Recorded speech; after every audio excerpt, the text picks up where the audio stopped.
বগুড়ার সোনাতলায় 2025-26 অর্থ বছরের রবি মৌসুম উপলক্ষে কৃষি প্রণোদনা কর্মসূচির আওতায় কৃষকদের মাঝে শীতকালীন বীজ ও সার বিতরণ করা হয়েছে। উপজেলা কৃষি কর্মকর্তা সৌরভ হোসেনের সভাপতিত্বে উপজেলা পরিষদ চত্বরে অনুষ্ঠিত উদ্বোধনী অনুষ্ঠানে প্রধান অতিথি ছিলেন উপজেলা নির্বাহী অফিসার স্বীকৃতি প্রামাণিক। এ মৌসুমে 3 শতাধিক কৃষকের মাঝে শাকসবজির বীজ এবং 2700 কৃষকের মাঝে রবি শস্যের বীজ বিতরণ করা হয়। অনুষ্ঠানে উপস্থিত ছিলেন বিভিন্ন সরকারি দপ্তরের কর্মকর্তারা।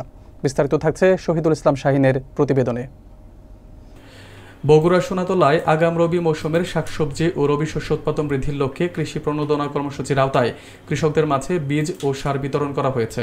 বৃহস্পতিবার সকালে উপজেলা পরিষদ চত্বরে আয়োজিত অনুষ্ঠানে সভাপতিত্ব করেন উপজেলা কৃষি কর্মকর্তা সৌরভ হোসেন।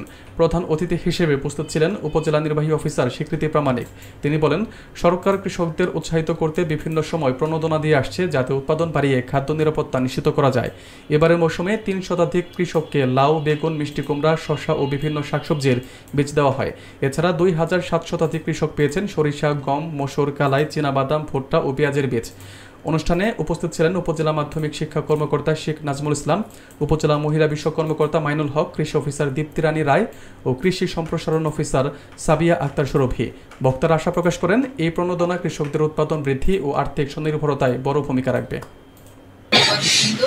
সকলকে আমার সালাম, আসসালামু আলাইকুম। আমাদের যেসব তথ্য দেওয়ার কথা সেসব আমাদের কৃষি অফিসার মহোদয় অলরেডি আপনাদেরকে বলে গিয়েছে।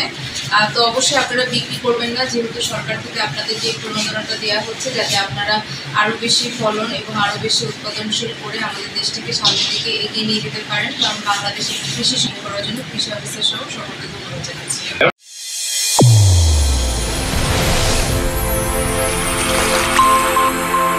চ্যানেল A1 হৃদয়ের স্পন্দন।